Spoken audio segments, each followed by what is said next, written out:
أعوذ بالله من الشيطان الرجيم. بسم الله الرحمن الرحيم.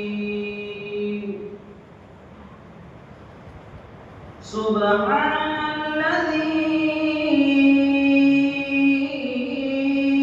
أسرى بعبده ليلا من المسجد الحرام إلى المسجد الأقصى الذي باركنا حوله لنريه من آياتنا إنه هو السميع البصير.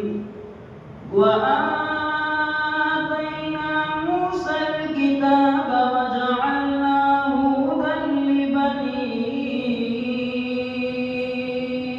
إسرائيل ألا تتخذوا من دوني وكيلا ذرية من حملنا مع نوح إنه كان عبدا شكورا.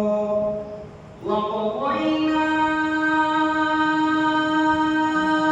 إلى بني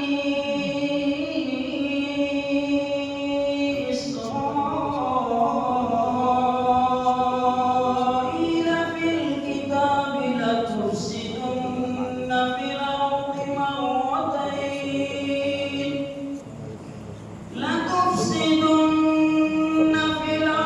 مرتين ولتعلن علوا كبيرا. فإذا جاء وعد أولاهما بعثنا عليكم عبادا لنا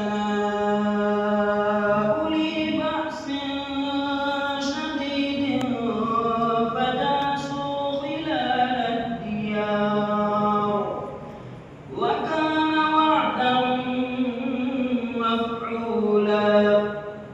ثم رددنا لكم الكرة عليهم وأمددناكم بأموال وبنين وجعلناكم أكثر نفيرا. إن أحسنتم